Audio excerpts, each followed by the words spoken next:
உலகெங்கும் வாழும் அன்பான தமிழுள்ளங்களுக்கு அநேக கோடி வணக்கங்கள். நல்ல நேரம் நிகழ்ச்சியூடாக நல்லதே நினைப்போம், நல்லதே நடக்கும், நலமாயிருப்போம். இன்றைய தினம் 9ஆம் திகதி 9ஆம் மாதம் 2025 குஜவாசரம் என்று சொல்லக்கூடிய செவ்வாய்க்கிழமை. விசுவாவசு வருடம் ஆவணி மாதம் 24ஆம் நாள். துதியை திதி, உத்திரட்டாதி நட்சத்திரம், அமிர்த சித்த யோகம். இன்றைய தினம் ராகு காலம் 3 மணி முதல் 4:30 மணி வரை. இன்றைய தினம் யமகண்டம் 9 மணி முதல் 10:30 மணி வரை. இன்றைய தினம் நல்ல நேரம் 10:30 மணி முதல் 12 மணி வரை. இன்றைய தினம் குளிகன் நேரம் 12 மணி முதல் 1:30 மணி வரை. இன்றைய தினம் மகம் பூரம் நட்சத்திரக்காரர்களுக்கு சந்திராஷ்டம தினம். இன்றைய தினம் சூளம் வடக்கு, பரிகாரம் பால், தேய்பிறை தொடங்கிட்டு இன்றைக்கு தேய்பிறை தினம். நாங்கள் மாலைய பட்சத்தை பற்றி பேசிக்கொண்டு வரோம். மாலைய பட்சத்தின் நேற்று பிரதமை, இன்றைக்கு துதியை 2வது தினம்.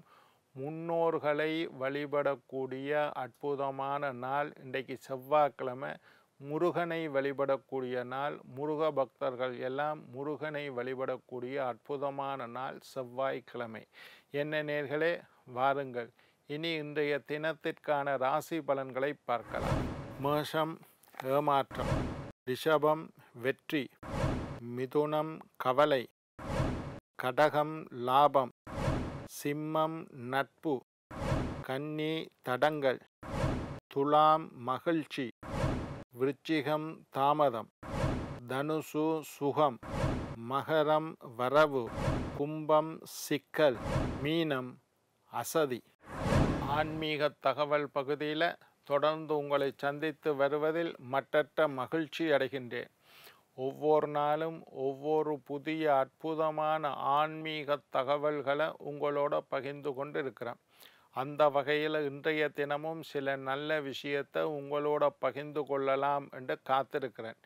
நேற்று நாங்கள் பார்த்தோம் மகாலய பட்சம், அதனுடைய தொடர்ச்சியைத்தான் இன்றைக்கு பார்க்க போகிறோம். எல்லோருடைய வீட்டிலும் அவர்களுடைய மூதாதையர்கள் இறந்திருப்பார்கள்.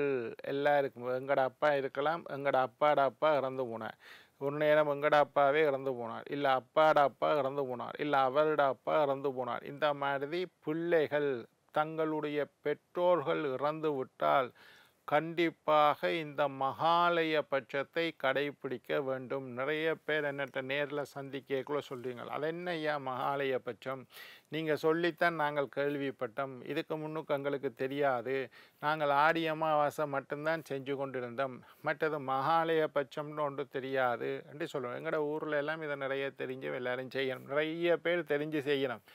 இன்னும் சில பேர் என்னட்ட இதை புதுசாக கேட்கணும், கலண்டரில் போட்டு இருந்தது தான், ஆனால் அதோட முழு விவரமும் எங்களுக்கு தெரியாது. இந்த மாதிரி நீங்கள் சொன்ன மாதிரி முன்னோர்கள் எல்லாம் இங்கே பூமிக்கு வந்திருக்கணும்னு எங்களுக்கு தெரியாது, ஏதோ மாலைய பட்சம்னு போட்டு இருந்துச்சனும், ஏதோ நினைச்சோம் தெரியாது, நிறைய விவரங்களை சொன்னீங்க ஐயாண்டு எல்லாம் பாராட்டுறீங்க.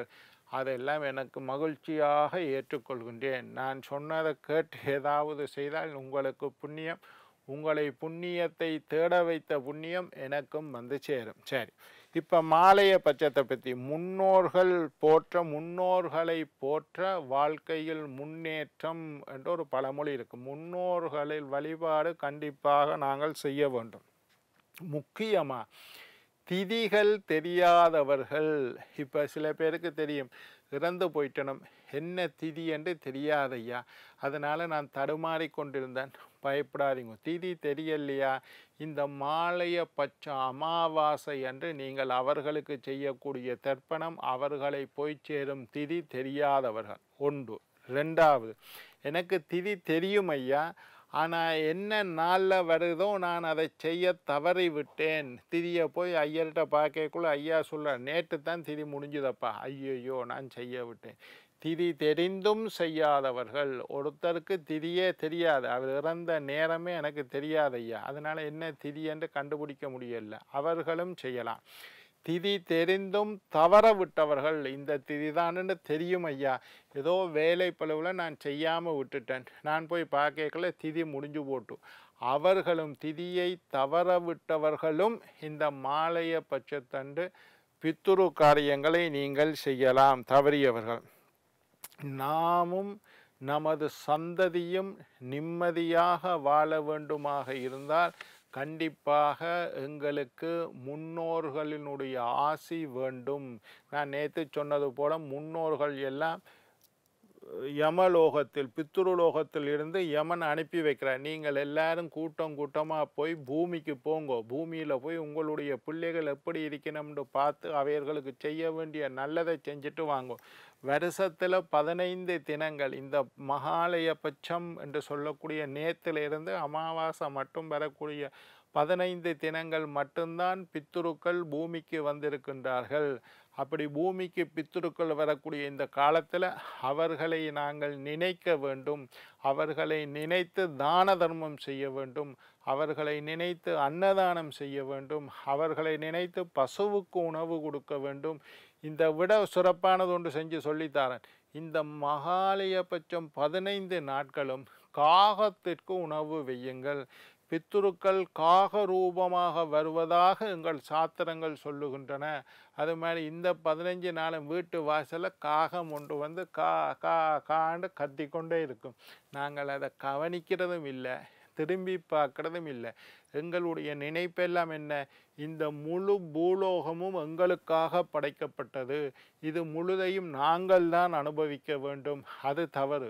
இங்கே இருக்கக்கூடிய பறவைகளுக்கும் இந்த உலகம் சொந்தம், கடலில் இருக்கிற மீன்களுக்கும் இந்த உலகம் சொந்தம், நடு ரோட்டில் நிற்கிற நாய்க்கும் அதுக்கும் இந்த பூமியில் எல்லா உரிமைகளும் உண்டு. அப்படி நாங்கள் நினைக்கணும். காகம் வந்து கத்தினா ஐயோ என்னுடைய அப்பாவோ தாத்தாவோ வந்திருக்காருன்னு உடனே கொண்டே கொஞ்சம் அரிசியை இல்லை சமைத்த சாதத்தை, எள்ளு கலந்த சாதத்தை காகத்துக்கு வையுங்கள். அதுவும் மகாலய பட்சம் என்று சொல்லக்கூடிய இந்த 15 தினங்களும் காகத்திற்கு உணவு வைத்து வாருங்கள். உங்களுடைய சந்ததி சந்தோஷமாக வாழார்கள்.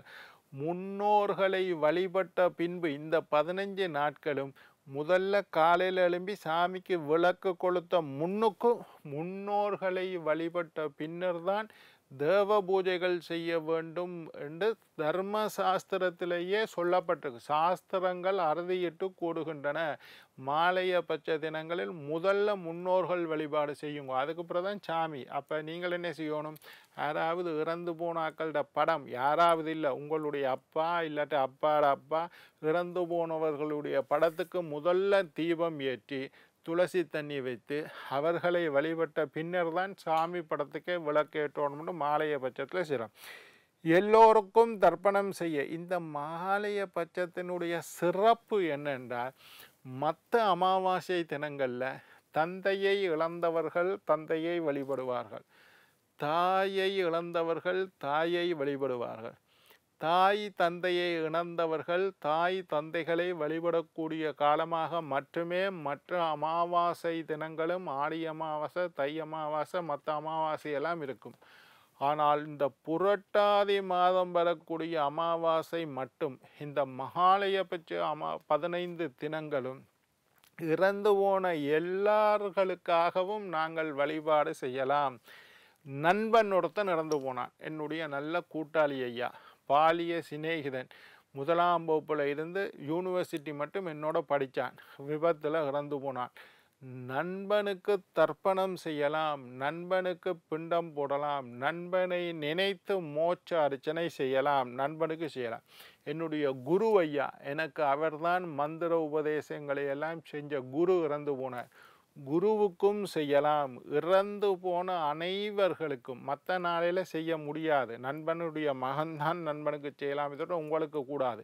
ஆனால் இந்த மாலைய பட்சத்தண்டைக்கு இறந்து போன நண்பனுக்காக, இறந்து போன குருவுக்காக, இறந்து போன உறவினர்களுக்காக, சகோதரர்களுக்காக, பிள்ளைகளுக்காக, எல்லோருக்காகவும் தர்ப்பணம் செய்யலாம், பிண்டம் போடலாம், மோட்சர்ச்சனை வைக்கலாம், அவர்களை நினைக்கலாம், வழிபாடு செஞ்சு ஒரு கப்பில் தண்ணியை வச்சுட்டு ஒரு துளசி மாலையை போட்டு படத்துக்கு சாம்பிராணி காட்டுங்க, அவ்வளவே காணும். இறந்தவர்களை நினைக்கக்கூடிய இந்த 15 தினங்களும் சுப காரியங்கள் செய்யக்கூடாது. நேத்திலிருந்து 15 நாளைக்கு அமாவாசை வரும் புரட்டாதி 15 தினங்களும் சுப காரியங்களை செய்யாதீர்கள். சாமத்திய வீடு செய்யக்கூடாது, கல்யாணம் செய்யக்கூடாது, வீடு குடிபுறல் செய்யக்கூடாது, நிச்சயதார்த்தம் செய்யக்கூடாது, பொண்ணு பார்க்க போகக்கூடாது, மாப்பிள்ளை பார்க்க போகக்கூடாது, வீடு கட்ட தொடங்கக்கூடாது. இதுகளெல்லாம் ஏதோ செஞ்சதை செஞ்சு கொண்டு இருக்கலாமே தவிர, பித்ருக்களுக்கான மாதம் என்பதனால் சுப காரியங்களை செய்ய சாஸ்திரம் தடை விதித்து இருக்கின்றது. கேளிக்கைகளை தவிர்த்து விடுங்கள். ஒரு பார்ட்டிக்கு போடுறது, ஃபங்க்ஷனுக்கு போடுறது, முஸ்பாத்தி அடிக்கிறது, இதெல்லாம் ஏன் பித்ருக்கள் எங்களை பார்க்க வந்திருக்கின்ற நேரம், பித்ருக்களை வணங்க வேண்டிய, நினைக்க வேண்டிய, அவர்களுடைய கடமைகளை செய்ய வேண்டிய காரியத்தில் நாங்கள் கேளிக்கைகளில் ஈடுபடக்கூடாது. அந்த காலத்தில் எல்லாம் இருந்துச்சுன்னா, இப்போ காலம் மாறினதுனால விஷயம் பல பேருக்கு அருகி விட்டது. விஷயம் பல பேருக்கு இப்படி ஒரு காலம் இருக்குது, இப்படி ஒரு மகாலய பட்சம்ன்ற ஒரு நாள் இருக்கதே மறந்து விட்டார்கள், அல்லது தெரிய தவறி விட்டார்கள். அதனால தான் நாங்கள் கூவி கூவி டிவியில் சொல்லி கொண்டு இருக்கிறோம், கேளிக்கைகளை தவித்து விடுங்கள். காலையிலேயே பித்திருக்களை நினைத்து வழிபாடு செய்யுங்கள். நம் முன்னோர்கள் நம்முடன் தங்கி இருக்கக்கூடிய காலம். நீர்நிலைகளில் போய் தர்ப்பணம் செய்யுங்கோ, முடியாதவர்கள் வீட்டிலையாவது சாம்பிராணி போடுங்கோ, படையல் போடுங்கோ, தான தர்மம் செய்யுங்கோ, வஸ்திர தானம் செய்யலாம், குடை தானமாக கொடுக்கலாம், காலுக்கு போடுற செருப்பை தானமாக கொடுக்கலாம். மூதாதையர்கள் எம்மை பார்த்து மகிழ்ந்து ஆசீர்வாதம் செய்யக்கூடிய தினங்கள் இந்த தினங்கள். என்ன நேயர்களே, நாளை மற்றொரு நிகழ்ச்சியில் உங்களை சந்திக்கும் வரை உங்களிடம் விடைபெறுவது உங்கள் ஜோதிட சித்தர் டாக்டர் ராஜராஜ குருக்கள்.